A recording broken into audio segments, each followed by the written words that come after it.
Okay, my dear students, we'll be starting our first portion of chemistry, that is physical chemistry, class 12th, and we'll be starting with first chapter, that is solutions. देखिए आपके board examination point of view के हिसाब से भी बहुत important है और NEET examination point of view के हिसाब से भी बहुत इंपॉर्टेंट है।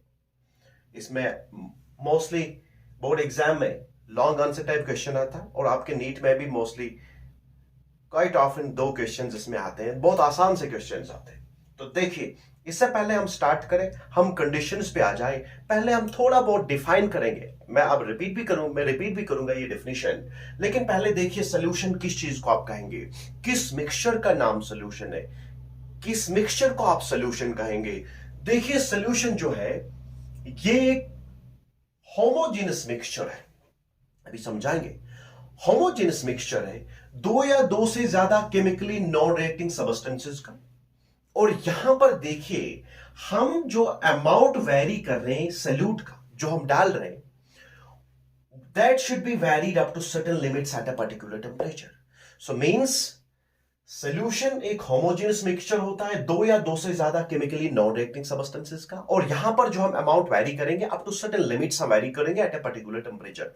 इससे पहले हम इस डेफिनेशन को समझे, हम पहले कंडीशन समझेंगे, कंडीशंस के बाद इस डेफिनेशन को हम बिल्कुल क्लियर करेंगे। देखिए कंडीशंस क्या क्या है, please take care. Let's take the conditions. देखिए आप किस मिक्सचर को सॉल्यूशन कहेंगे, आप किस मिक्सचर को सॉल्यूशन कहेंगे। सॉल्यूशन कुछ नहीं है, ये एक मिक्सचर है, सॉल्यूशन मिक्सचर है, लेकिन अब आप किस मिक्सचर को सॉल्यूशन कहेंगे। फर्स्ट कंडीशन देखिए क्या है, आपके पास जो मिक्सचर होना चाहिए it should be homogeneous.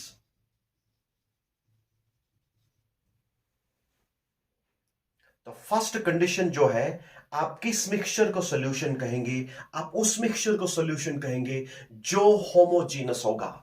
Homogeneous means having uniform composition, बहुत इंपॉर्टेंट चीज है, हैविंग यूनिफॉर्म कंपोजिशन, बहुत आसान चीज है।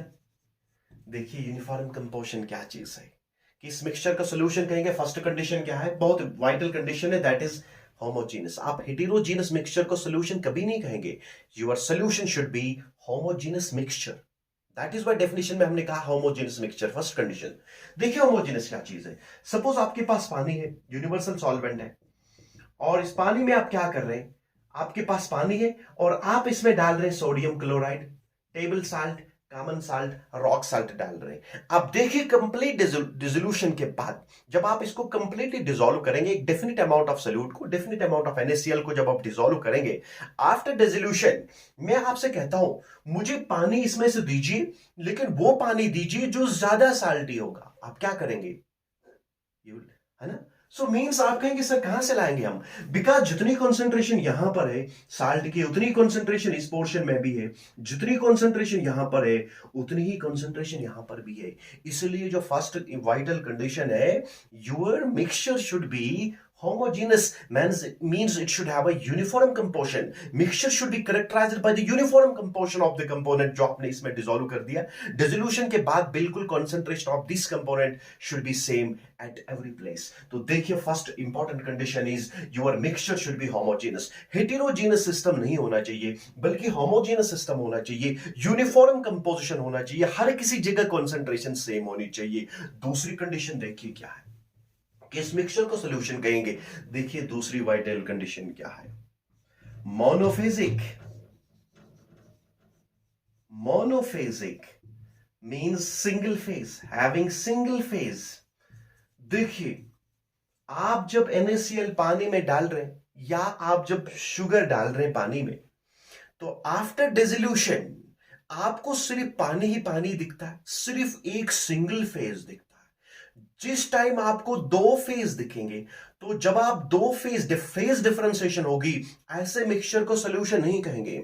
मींस डिसोल्यूशन के बाद आपको सिर्फ सॉल्वेंट ही सॉल्वेंट दिखना चाहिए, आप सोल्यूट को solvent there should not be, you should not differentiate solute from the solvent after dissolution. So once you dissolve the solute in the solvent after dissolution, आपको सिर्फ एक फेज दिखता है, मोनोफेजिक. तो मींस ये मिक्सचर जो होना चाहिए इट शुड बी मोनोफेजिक. अगर आप सैंड डाल रहे हैं पानी में, सैंड जब आप पानी में डाल रहे हैं आपको सैंड भी दिखती है, आपको पानी भी दिखता है.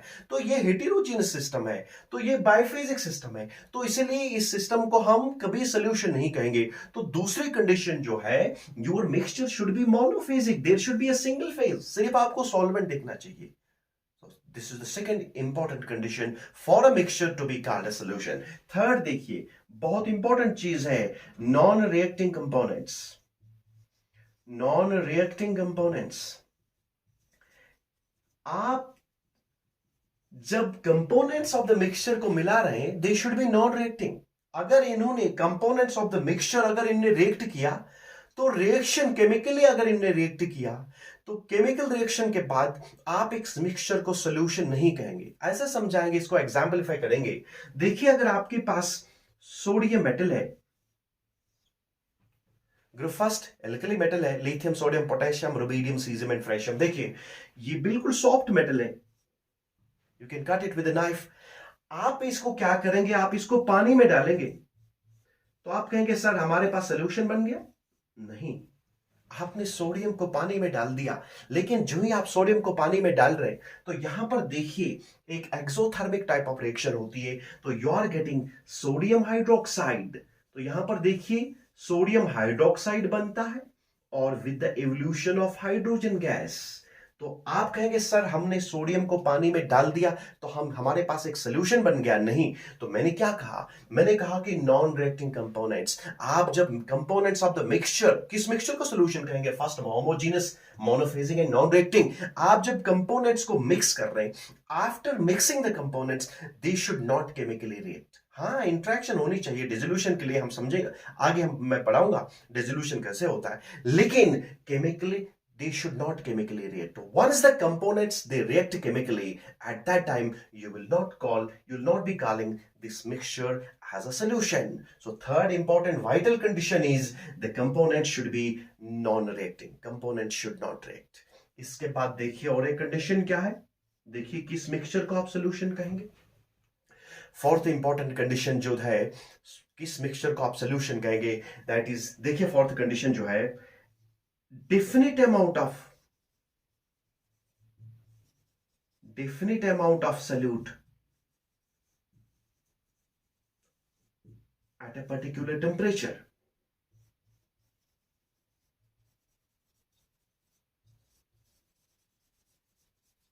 देखिए, मैं समझाऊंगा आगे सल्यूट और सॉल्वेंट, अभी हम पढ़ेंगे सल्यूट किसको कहेंगे, सॉल्वेंट किसको कहेंगे. तो फिलहाल आप इतना याद रखिए, जो कंपोनेंट लेसर इन मास होगा, the component which is lesser in mass, that's called solute. और जो ज्यादा मास में होगा उसको हम सॉल्वेंट कहेंगे. ये क्रूड डेफिनेशन है, आगे समझाएंगे इसको. तो देखिए क्या है, तो देखिए हर किसी सॉल्वेंट की कैपेसिटी होती है, एक डेफिनेट अमाउंट ऑफ सॉल्वेंट अगर आप लेंगे, हर किसी सॉल्वेंट की डेफिनेट कैपेसिटी होगी एट अ पर्टिकुलर टेम्परेचर. ये एक डेफिनेट अमाउंट ऑफ सोल्यूट को डिसॉल्व करता है, ऐसा समझाएंगे. देखिए हम पढ़ाएंगे आपको सॉल्युबिलिटी में, फैक्टर्स अफेक्टिंग सॉल्युबिलिटी, वहां पर क्लियर करेंगे. लेकिन फिलहाल आप इतना याद रखिए, देखिए मैं ऐसे क्लियर करूंगा. सपोज आपके पास 1 लीटर पानी है, 1 लीटर ऑफ वाटर, और ये आप एट रूम टेम्परेचर ले रहे हैं 25 डिग्री सेंटीग्रेड. ठीक, 25 डिग्री सेंटीग्रेड पे आपने 1 लीटर पानी लिया.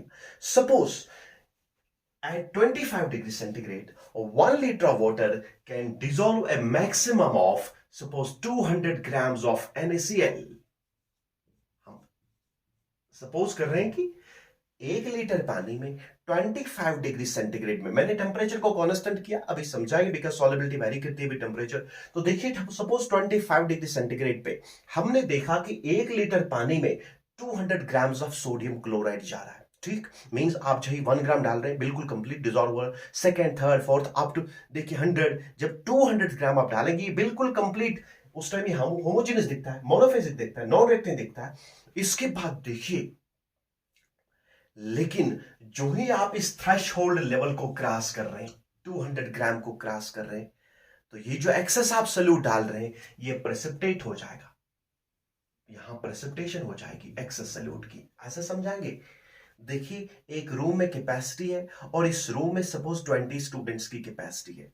अब 20 स्टूडेंट्स की कैपेसिटी है रूम में, 20 चेयर्स हैं। अगर 21st स्टूडेंट आ रहा है तो वो उसको अकोमोडेट करने के लिए हमारे पास क्या होना चाहिए कि एक स्टूडेंट को लीव करना होगा, है ना। In order to accommodate this excess student, so one has to leave, तो मीन्स जगह देनी होगी। इन द सेम वे देखिए, अगर यहां पर 200 ग्राम्स आप इसमें डाल दें, बिल्कुल इतनी कैपेसिटी आपके वाटर में, ये डिजोल्व करता है। डिजोल्यूशन के बाद सिर्फ पानी दिखता है, पानी दिखता है, तो मीन्स बिल्कुल होमोजीनस है, मोनोफेजिक है, नॉन रिएक्टिंग है। लेकिन जो ही आप इस थ्रेशोल्ड लेवल को क्रॉस कर रहे हैं, अगर आपके पास 205 ग्राम्स आप डाल रहे हैं, तो मीन्स आपने इस थ्रेशोल्ड लेवल को, you have exceeded this threshold level by 5 grams, so these 5 grams will be precipitating out. तो मीन्स यहां पर डिसोल्यूशन और प्रेसिपिटेशन के बीच में इक्विलिब्रियम आ जाएगा। मीन्स आप जो एक्स्ट्रा सॉल्यूट डाल रहे हैं वो डिसॉल्व हो जाएगा, लेकिन एट द सेम टाइम वो एक्स्ट्रा सॉल्यूट को प्रेसिपिटेट कर रहा है। तो means dissolution and precipitation, dissolution और प्रेसिपिटेशन के बीच में देखिए, प्रेसिपिटेशन के बीच में इक्विलिब्रियम है। मीन्स ये जो एक्सेस सॉल्यूट आ रहा है ये बिल्कुल at the bottom of the container आ रहा है। जब excess solute at the bottom of the container आ जाएगा तो इट मींस अब ये आपके पास होमोजीनस नहीं रहा। ये कौन सा मिक्सचर रहा? ये हेटेरोजीनस रहा। जब ये हेटेरोजीनस रहा तो मींस फर्स्ट कंडीशन वायलेट होगी। तो पहली ही कंडीशन जो है, बेसिक जो कंडीशन है ना, वो तो वायलेट हो गई। तो उस वक्त आप इसको सोल्यूशन नहीं कहेंगे, ये तो हेटेरोजीनस सिस्टम बन गया, ऐसे मिक्सचर को सोल्यूशन नहीं कहेंगे। इसलिए मैंने कहा डेफिनेशन में, आप जब इसमें कंपोनेंट डाल रहे हैं, सोल्यूट डाल रहे हैं, एक डेफिनेट अमाउंट डालेंगे, लेकिन वो भी एट अ पर्टिकुलर टेम्परेचर। इसलिए जब हम डिफाइन करेंगे सोल्यूशन को, मैं रिपीट करूंगा वो डेफिनेशन, तो मींस फोर्थ वाइटल कंडीशन जो है, that is definite amount of solute eight a particular temperature. आप कहेंगे नहीं सर 1 लीटर पानी में मैं डालूंगा 200 ग्राम नहीं, मैं इसमें 500 ग्राम 600 800 ग्राम डालूंगा तब भी सोल्यूशन कहलाएगा? नहीं, तब सोल्यूशन नहीं कहलाएगा। ये जो एक्सेस सॉल्यूट है ये प्रेसिपिटेट हो जाएगा, नीचे आ जाएगा, और जो ही प्रेसिपिटेशन होगी, आप देखिए यहां पर एक्सेस सॉल्यूट नीचे आपको दिख रहा है, ये अब होमोजेनस नहीं रहा। यहां पर देखिए कॉन्सेंट्रेशन ज्यादा है, यहां पर कॉन्सेंट्रेशन कम है, ये हेटेरोजेनस सिस्टम बन गया। और जब ये हेटेरोजेनस सिस्टम बन गया तब इसको आप सॉल्यूशन नहीं कहेंगे। तो और एक कंडीशन लेंगे, जल्दी से आप इसका स्क्रीनशॉट लेंगे और इसके बाद हम जाएंगे कंडीशन 5 पे। Okay, let's take condition 5। Let's quickly take condition 5।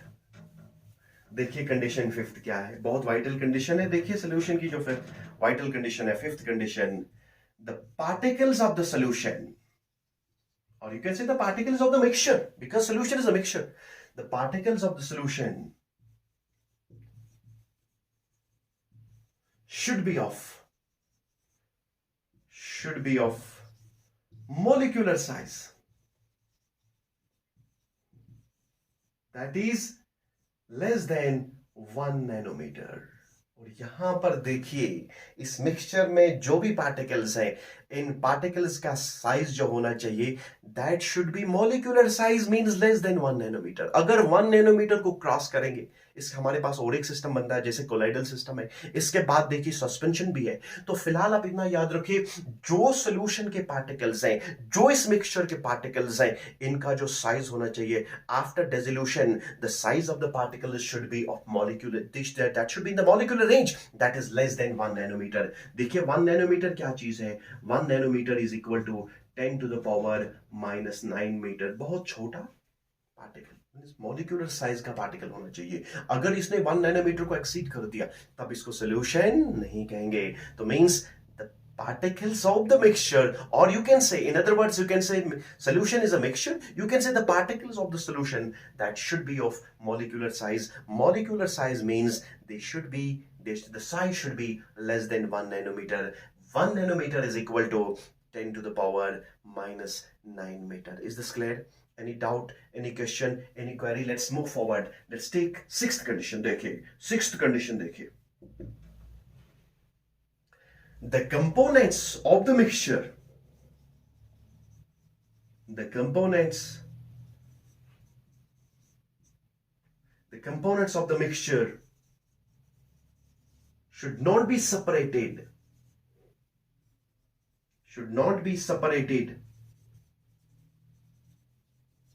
by any physical method, by any physical method. Physical method में कौन कौन है? लाइक फिल्ट्रेशन,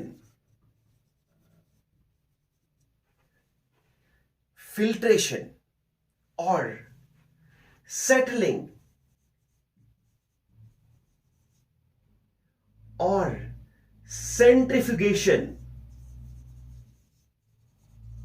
देखिए एक्स्ट्रा। आप किस मिक्सचर का सॉल्यूशन कहेंगे? देखिए कंडीशन मैंने कहा, कितने कंडीशंस मैंने कहा? 5 कंडीशंस कहे। देखिए सिक्स्थ कंडीशन क्या है? यहां पर जो आप कंपोनेंट्स को मिक्स कर रहे हैं, कंपोनेंट्स को जब आप मिक्स करेंगे, मिक्सिंग के बाद आप इनको फिजिकल मेथड से सेपरेट नहीं कर सकते। फॉर एग्जाम्पल देखिए फिल्ट्रेशन, आपने क्या कर दिया? आपने दो कंपोनेंट्स को मिलाया, सपोज पानी में कोई आपने कंपोनेंट डाल दिया, डालने के बाद आपने क्या कर दिया? आपने इसको फिल्टर कर दिया थ्रू फिल्टर पेपर। अगर ये कंपोनेंट सेपरेट हो गया, तब इस मिक्सचर को भी अब सोल्यूशन मींस आपने बिल्कुल क्या कर दिया? यहां से फिल्टर पेपर लाया और इस फनल में फिल्टर पेपर आपने रखा और यहां से आपने डाल दिया और यहां देखिए यहां पर सॉल्वेंट आ रहा है और सॉल्यूट यहां पर आ रहा है। अगर आपने ये किया, अगर ऐसे आपने सेपरेट किया, तो ऐसे मिक्सचर को भी आप सोल्यूशन नहीं कहेंगे। So it should not be separated by any physical method. आपने कंपोनेंट्स को मिलाया, लेकिन मिलाने के बाद अगर आपने फिजिकल मेथड से इनको सेपरेट कर दिया या सेटलिंग आपने की, मींस अगर आपने कंपोनेंट्स को मिलाया, सपोज वाटर में कोई कंपोनेंट डाल दिया, आफ्टर 5 आवर्स, आफ्टर 2-3 आवर्स या after days, after 2 days 3 days आपने देखा कि ये कंपोनेंट नीचे आ रहा है, सेटल हो रहा है। अरे ये भी फिजिकल मेथड से आपने सेटलिंग की। जैसे मडी वाटर की सेटलिंग होती है, एलएम डालते हैं उसमें तो सेटलिंग हो जाती है, उसको सोल्यूशन नहीं कहेंगे मडी वाटर को। तो देखिए, तो आपने सेटलिंग से इसको सेपरेट कर दिया, आपने एक सोल्यूशन को रखा, आपने मिक्सचर को रखा, रखने के बाद आप देख रहे हैं आफ्टर 2 आवर्स 3 आवर्स या आफ्टर 2 डेज 3 डेज 4 डेज आपने देखा ये सेटल हो रहा है ये कंपोनेंट। अगर ये ऐसे सेटल हो गया, खुद ब खुद सेटल हो गया, सेटलिंग से आपने इसको सेपरेट कर दिया, तब इस मिक्सचर को आप सोल्यूशन नहीं कहेंगे। You will not call this mixture as a solution.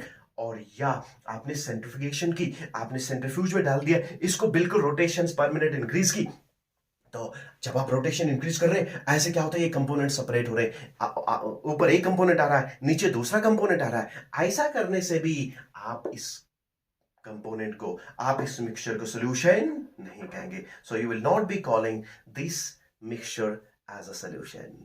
तो देखिए ये 6 कंडीशंस है। अगर 6 कंडीशंस ओबे हो रहे हैं किसी मिक्सचर के, तो आप उस मिक्सचर को क्या कहेंगे? आप उस मिक्सचर को डेफिनेटली सॉल्यूशन कहेंगे। उस मिक्सचर का नाम होगा, that mixture will be called as a solution.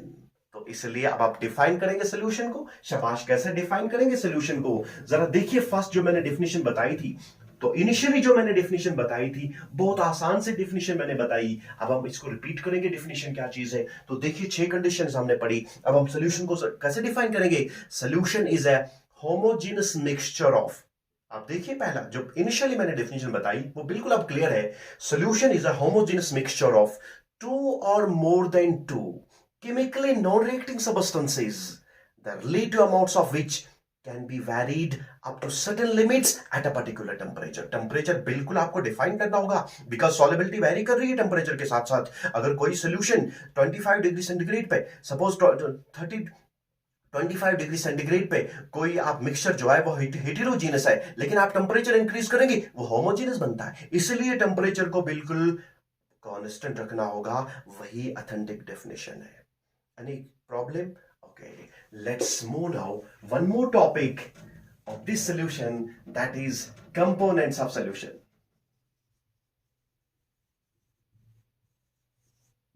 अब सॉल्यूशन क्लियर है? सॉल्यूशन कुछ नहीं है सर, ये होमोजेनस मिक्सचर है। अब देखिए components of solution. Components means, अब देखिए सॉल्यूशन जिन चीजों का बना है उनको हम कंपोनेंट्स कहेंगे। The substances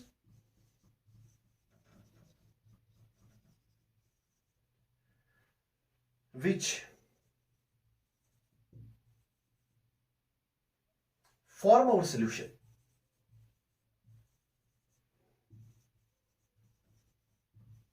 are called components of the solution. जिन सबस्टेंसेस से हमारा सोल्यूशन बनता है उनको कहते हैं कंपोनेंट्स ऑफ द सॉल्यूशन। आसान भाषा में समझाएंगे आपको, कंपोनेंट्स ऑफ सॉल्यूशन जो होते हैं, they are the substances which form our solution. The substances which form our solution, they are called the components of the solution. Jin substances का हमारा solution, हमारा ये homogeneous mixture बना है, उन components का नाम है, उन्हीं substances का नाम है components of the solution. देखिए solution के जो components है, ये दो types के components है। अगर देखिए two component solution है, अगर आपके सोल्यूशन में दो कंपोनेंट्स है, बहुत आसान चीज है, अगर आपके सोल्यूशन में दो कंपोनेंट्स है, आप इसको बाइनरी सोल्यूशन कहेंगे, बाइनरी सोल्यूशन कहेंगे। और अगर आपके सोल्यूशन में तीन कंपोनेंट्स है, आप उसको टर्नरी सोल्यूशन कहेंगे, टर्नरी सोल्यूशन कहेंगे। और अगर आपके सोल्यूशन में चार कंपोनेंट्स है, आप उसको क्वार्टरनरी सोल्यूशन कहेंगे। लेकिन मोस्टली जो है हमारे पास सोल्यूशन जो हम इस चैप्टर में डील करेंगे, will be dealing only binary solutions जिनमें दो कंपोनेंट्स है। मींस अगर दो कंपोनेंट्स है आपके सोल्यूशन में, एक सॉल्यूट और सॉल्वेंट, इसको बाइनरी सॉल्यूशन। और यहां पर देखिए दो सॉल्यूट और एक सॉल्वेंट, टर्नरी सॉल्यूशन। सॉल्वेंट सिर्फ एक हो सकता है। और यहां पर देखिए अगर चार कंपोनेंट्स है, तो चार कंपोनेंट्स को हम कहेंगे क्वार्टरनरी टाइप ऑफ सॉल्यूशन। तो मींस कंपोनेंट्स क्या चीज है? ये वो सबस्टेंसेस है जो हमारे सॉल्यूशन को बनाते हैं। They are called the components of the solution. Components अगर दो है तो बाइनरी, अगर तीन है तो टर्नरी, अगर चार है तो क्वार्टरनरी सॉल्यूशन। अब देखिए ये जो कंपोनेंट्स हैं, ये दो टाइप्स के कंपोनेंट्स हैं। सो कंपोनेंट जो है सॉल्यूशन के, जो कंपोनेंट्स हैं, components of solution, there are two types components of solution. So there are two types. So one is called solute and second is called solvent. हम अलग अलग से इसको एक्सप्लेन करेंगे, कुछ दो तीन डिफिनेशन हम बताएंगे सोल्यूट और सॉल्वेंट क्या चीज है। लेकिन जो पहली जो डिफिनेशन है, जो हम लेमैन्स लैंग्वेज में भी इसको यूज करते हैं, सोल्यूट किस चीज को कहेंगे और सॉल्वेंट किस चीज को कहेंगे? The component which is usually presenting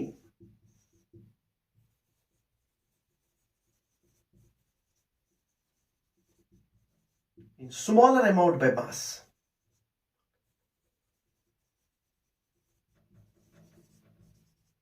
तो लेमैन्स लैंग्वेज में ऐसे समझाएंगे, जो component in terms of mass कम होगा उसको सोल्यूट कहेंगे, और जो component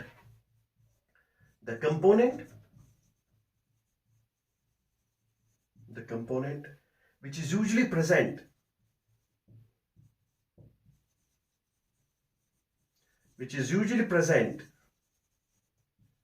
in larger amount of mass,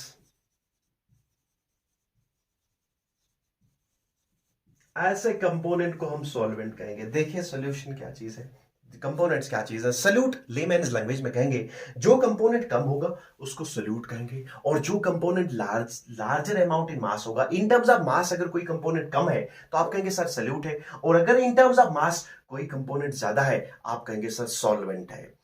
लेकिन अब प्रॉब्लम ये है, देखिए सो मींस अगर आप सपोज 2 ग्राम्स ऑफ NaCl डाल रहे हैं इन 1 लीटर ऑफ वाटर, तो देखिए वाटर की डेंसिटी 1 है, 1 ग्राम पर सेंटीमीटर क्यूब, तो means 1 litre will be weighing 1000 grams. So means you are dissolving 2 grams of NaCl in 1000 grams of water. So your NaCl will be solute and your water will be solvent. NaCl will be solute and you know that water will be solvent. तो means lesser in amount जो होगा, in terms of mass sodium chloride कम है, in terms of mass water ज्यादा है, आप इसको salute कहेंगे और इसको सॉल्वेंट कहेंगे। तो बिल्कुल क्रूड डेफिनेशन आप याद रखेंगे, द कंपोनेंट जो यूजुअली प्रेजेंट होगा स्मॉलर अमाउंट बाय मास, और जो कंपोनेंट यूजुअली प्रेजेंट होगा लार्जर अमाउंट बाय मास, इसको कहेंगे सॉल्वेंट, और जो इन टर्म्स ऑफ मास कम होगा उसको कहेंगे सल्यूट। सो सल्यूट और सॉल्वेंट इन टर्म्स ऑफ मास हम डिफरेंशिएट करेंगे। लेकिन देखिए अगर आपके पास अब ऐसे समझाएंगे तो देखिए, अब देखिए अगर आपके पास दो कंपोनेंट्स हैं, अगर आपके पास 54 ग्राम्स ऑफ वाटर और आपके पास 98 ग्राम्स ऑफ सल्फ्यूरिक एसिड, तो यहां पर देखिए, अब आपने सल्फ्यूरिक एसिड को डाल दिया पानी में, तो 54 ग्राम्स ऑफ वाटर और 98 ग्राम्स ऑफ सल्फ्यूरिक एसिड। यहां पर अगर आप इस डेफिनेशन को कंसीडर करेंगे, आप कहेंगे सर ये तो सॉल्वेंट होगा, ये सॉल्वेंट होगा, और आप इसको कहेंगे सर ये सल्यूट होगा। लेकिन यहां पर रिवर्स है, ये गलत है। तो यहां पर रिवर्स है, this will act as a solute and this will act as a solvent.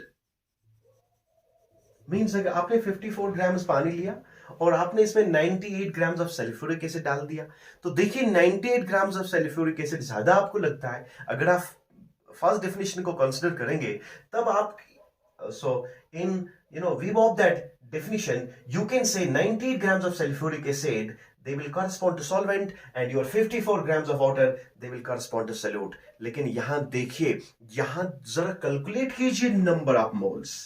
Number of moles आपने क्लास 11th में पढ़ा होगा, बेसिक कॉन्सेप्ट्स में मैं भी पढ़ाऊंगा। तो देखिए नंबर ऑफ मोल्स जब हम कैलकुलेट करेंगे, that will B mass divided by molar mass. ये मोलर मास अगर एटॉमिक फॉर्म में है तो उसको ग्राम एटॉमिक मास भी कहेंगे या 1 ग्राम एटम कहेंगे। अगर मॉलिक्यूलर फॉर्म में होगा तो मॉलिक्यूलर मास कहेंगे, ग्राम मॉलिक्यूलर मास कहेंगे या 1 ग्राम मॉलिक्यूल कहेंगे। तो इन जनरल आप याद रखिए, अगर नंबर ऑफ मोल्स कैलकुलेट करने होंगे, that will be the mass of the substance given divided by it's molar mass. Molar mass means mass of 1 मोल। जैसे पानी का 1 मोल आप लेंगे, Avogadro's number of water molecules अगर आप लेंगे 6.022 means 6.022 10 to the power 23 H2O molecules अगर आप लेंगे, they will weigh, molecules लेंगे, they will weigh 18 grams. So means molar mass is the mass of 1 mole, mass of Avogadro's number of molecules और Avogadro's number of atoms अगर atomic form में होगा। तो means अगर हम 6.022 10 to the power 23 water molecules देंगे, इनका जो मास आ जाएगा दैट विल बी 18 ग्राम। और यू कैन से, अगर मैं आपको 18 ग्राम्स ऑफ वाटर देता हूं, तो आप कहेंगे सर इसमें कितने मॉलिक्यूल्स होंगे वाटर के? आप कहेंगे 6.022 10 to the power 23। तो इसी नंबर को हम, इसी मास को कहेंगे मोलर मास, या इसको कहेंगे ग्राम मॉलिक्यूलर मास, या कहेंगे 1 ग्राम मॉलिक्यूल। लेकिन अगर एटॉमिक फॉर्म में होगा, जैसे हीलियम लेंगे, वहां कहेंगे gram atomic mass, molar mass भी कहेंगे वहां, या ग्राम एटॉमिक मास या 1 ग्राम एटम कहेंगे। तो यहां देखिए, यहां कैलकुलेट कीजिए नंबर ऑफ मोल्स। अगर वाटर के मोल्स कैलकुलेट करने होंगे, सर दिया है 54, लेकिन वाटर देखिए, वाटर का जब मोलर मास आप कैलकुलेट करेंगे, हाइड्रोजन का एटॉमिक मास है 1, लेकिन 2 हाइड्रोजन है, तो आप कहेंगे 1 + 1, और ऑक्सीजन देखिए 16 है, तो total will be 18 AMU। Means एक मॉलिक्यूल का वजन होगा 18 AMU, एटॉमिक मास यूनिट्स। जो आपकी मॉलिक्यूल का वजन आ जाएगा, इसको ग्राम डाल दीजिए। तो अगर आप इस 18 को कहेंगे 18 gram, so that will be the mass of 1 mole, 1 mole of water molecule. ये सिर्फ एक मॉलिक्यूल का वजन है 18 AMU। लेकिन अगर आप 18 ग्राम कहेंगे, तब ये 1 मोल ऑफ वाटर मॉलिक्यूल उसका वजन है, इसी को कहेंगे मोलर मास। तो देखिए नंबर ऑफ मोल्स आ जाएगा, sir 54 divided by 18, sir it will be how many moles? 3 moles. तो वाटर के कितने मोल्स हैं? अगर मैं 54 ग्राम देता हूं, तो आप कहेंगे सर 3 मोल है। लेकिन अगर मैं सल्फ्यूरिक एसिड की बात करता हूं, देखिए सल्फ्यूरिक एसिड में क्या चीज है। सल्फ्यूरिक एसिड अगर आप देखेंगे, हाइड्रोजन का एटॉमिक मास है 1, लेकिन 2 हाइड्रोजन है, तो मींस 1 + 1। सल्फर का एटॉमिक मास देखिए 32 है, इसको एटॉमिक नंबर है 16, तो मास नंबर होगा 32। तो देखिए यहां ऑक्सीजन का जो मास है, एटॉमिक मास है, दैट इज 16, लेकिन ये 4 है, तो ओवरऑल देखिए कितना मास आ जाएगा, 2 + 32 + 64। तो it will come out to be 898 AMU। तो मीन्स अगर आप एक सल्फ्यूरिक एसिड की बात करेंगे तो 98 AMU वजन आ जाएगा, लेकिन जब आप 1 मोल्स की बात करेंगे तो 98 ग्राम्स होगा। तो 98 gram is the molar mass of 1 mole of sulphuric acid molecules. तो 98 ग्राम है। तो जरा कैलकुलेट कीजिए यहां पर कितने मोल्स आ जाएंगे। तो यहां पर अगर आप नंबर ऑफ मोल्स को कैलकुलेट करेंगे, number of moles of H2SO4, sir that will be equal to mass given. Mass कितना है 98, मोलर मास कितना है 98, सर ये सिर्फ 1 मोल आ गया।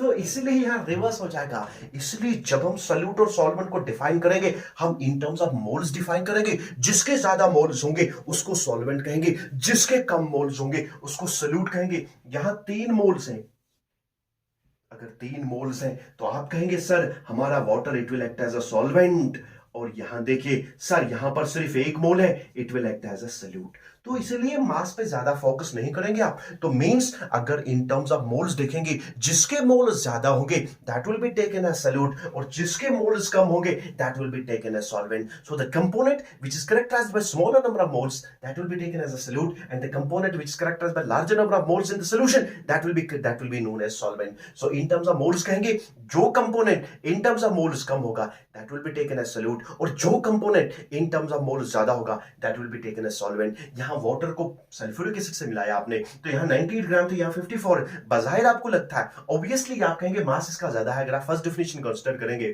तो ये सल्यूट हो जाएगा, ये सॉल्वेंट हो जाएगा, ये सॉल्वेंट हो जाएगा, ये सल्यूट हो जाएगा। लेकिन जब हम मोल्स कैलकुलेट करेंगे, the 54 grams of water corresponds to 3 moles of water, but 98 grams of sulfuric acid, it corresponds to only 1 mole. So means this is 1 mole of sulfuric acid, these are 3 moles of water. So means water will act as a solvent and sulfuric acid will act as a solute. So जिसके ज्यादा moles होंगे वो solvent कहलाएगा, और जिसके moles कम होंगे वो क्या कहलाएगा, सल्यूट कहलाएगा। ओके, लेकिन अगर ऐसे आ जाएगा, कभी ऐसे भी होता है,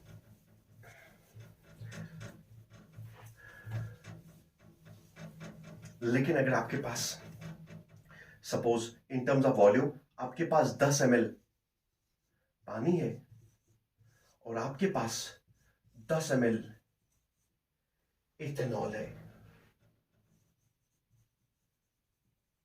इथाइल अल्कोहल जिसको आप कहेंगे। अब क्या करेंगे, आपने वाटर को मिक्स कर दिया इथेनॉल के साथ, ये भी 10 ml है, ये भी 10 ml है। यहां पर देखिए क्या करना होगा, आप इसको सल्यूट कहेंगे, इसको सॉल्वेंट, या इसको सल्यूट इसको सॉल्वेंट, नहीं। यहां पर देखना होगा, यहां पर पोलैरिटी पे डिसाइड करना होगा, डाइलेक्ट्रिक कांस्टेंट पे डिसाइड करना होगा। वाटर का जो डाइलेक्ट्रिक कांस्टेंट है वो 81 है, और यहां पर इथेनॉल का जो डाइलेक्ट्रिक कांस्टेंट है that is it's approximately it will be, I don't know accurately, it's 27 और 37। तो देखिए अगर वाटर की बात करेंगे ये ज्यादा पोलर है, अगर इथेनॉल की बात करेंगे 27 इसका डाइलेक्ट्रिक कांस्टेंट, जितना ज्यादा डाइलेक्ट्रिक कांस्टेंट उतना ज्यादा पोलैरिटी। तो यहां पर जिस कंपोनेंट का डाइलेक्ट्रिक कांस्टेंट ज्यादा होगा that will be taken as solvent, और जो कंपोनेंट लेस पोलर होगा that will be taken as solute. तो means more polar component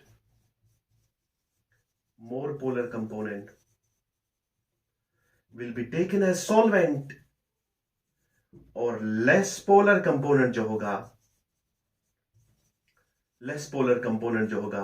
that will be taken as solute। तो यहां पर इथाइल अल्कोहल या इथेनॉल को आप क्या लेंगे, सल्यूट लेंगे, लेकिन वाटर को क्या लेंगे, वाटर को सॉल्वेंट लेंगे। तो यहां पर आप कैसे डिफरेंशिएट करेंगे, आप डिफरेंशिएट करेंगे on the basis of dielectric constant, on the basis of polarity. Water की ज्यादा पोलैरिटी है, इसको सॉल्वेंट मानेंगे, और इथेनॉल की पोलैरिटी कम है तो इसको सल्यूट मानेंगे, प्रोवाइडेड इनके दोनों के दोनों इक्वल वॉल्यूम्स है। अगर इसका वॉल्यूम ज्यादा होगा तब यही सॉल्वेंट कहलाएगा। तो मींस अगर इक्वल वॉल्यूम्स होंगे तब किसको सल्यूट कहेंगे, तब सल्यूट आप उस कंपोनेंट कहेंगे जो लेस पोलर होगा, और जो कंपोनेंट ज्यादा पोलर होगा उसको आप सॉल्वेंट कहेंगे। Is this clear?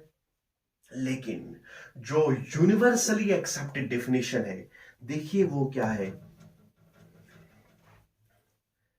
सॉल्वेंट की जब हम डेफिनेशन बताएंगे आपको, जब हम सॉल्वेंट की डेफिनेशन बताएंगे, the component of the solution,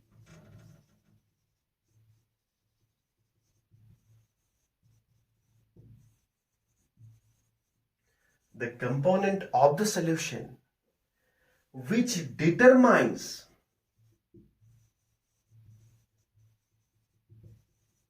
the physical state of the solution,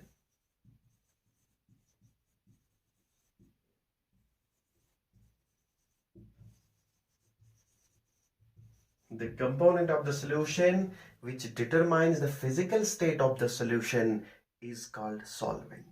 ऐसा समझाएंगे। देखिए सॉल्यूशन की फिजिकल स्टेट जो है वो डिपेंड करती है physical state of the solvent पे। मींस अगर आपका सॉल्यूशन सॉलिड है तो आप फॉर ग्रांटेड लेंगे, आप कहेंगे सर इसमें जो सॉल्वेंट होगा वो भी सॉलिड होगा। मीन्स सोल्यूशन आपका कैसा होगा, सॉलिड होगा, लिक्विड होगा, गैस होगा, ये डिपेंड करता है सॉल्वेंट पे। मीन्स अगर सॉल्वेंट सॉलिड है तो डेफिनेटली आपका सोल्यूशन सॉलिड होगा, और अगर आपका सॉल्वेंट लिक्विड है तो आपका सोल्यूशन भी लिक्विड होगा, और अगर आपका सॉल्वेंट गैसियस फॉर्म में है तो मीन्स आपका सोल्यूशन भी गैसियस फॉर्म होगा। जिस फिजिकल स्टेट में सोल्यूशन होगा उसी फिजिकल स्टेट में आपका सॉल्वेंट होगा, बिकॉज सॉल्वेंट वो कंपोनेंट है जो क्या करता है, जो हमारे सॉल्यूशन को फिजिकल स्टेट देता है। हम पढ़ेंगे आगे जब हम टाइप्स ऑफ सॉल्यूशन दूसरे लेक्चर में पढ़ाएंगे आपको, तो वहां तो means physical state of the solution will depend upon the physical state of the solvent। अगर solvent solid होगा तो solution भी solid, अगर solvent liquid होगा solution भी liquid होगा, और अगर solvent gaseous होगा तो आपका जो solution होगा वो भी gaseous form में हो जाएगा। तो that is why वो component जो हमारे solution को physical state देता है उस component का नाम है solvent। और you can say solvent perform the dissolution process in the solution। dissolution process जो solution में होती है वो कौन करता है, solvent करता है, और ये सॉल्वेंट वही कंपोनेंट है जो हमारे सॉल्यूशन को क्या करता है, हमारे सॉल्यूशन को फिजिकल स्टेट देता है। तो इसलिए हमारे पास तीन टाइप्स के सॉल्यूशंस हैं, solid solution, liquid solution and gaseous solution. Because हमारा जो सॉल्वेंट होगा ये तीन फॉर्म में हो सकता है, या तो सॉलिड फॉर्म में हो सकता है, लिक्विड फॉर्म में हो सकता है, या गैशियस फॉर्म में हो सकता है। इसलिए सॉल्यूशंस भी तीन टाइप्स के हैं। आप सॉल्यूट की फिजिकल स्टेट को वैरी करेंगे, हमारे सॉल्यूशन की फिजिकल स्टेट वैरी नहीं हो सकती है। अगर हमारा सॉल्यूट सॉलिड होगा तो अगर सॉल्यूट सॉलिड होगा तो हमारा सॉल्यूशन सॉलिड भी हो सकता है, लिक्विड भी हो सकता है, गैशियस फॉर्म में भी हो सकता है, because it does not depend upon the physical state of the solute, rather the physical state of the solution depends upon the physical state of the solvent. तो ये वो कंपोनेंट है जो हमारे सॉल्यूशन को क्या देता है, फिजिकल स्टेट देता है। Okay, we will wind up this today's lecture. In our second lecture we'll be discussing types of solutions. Is this clear? Okay, thank you very much.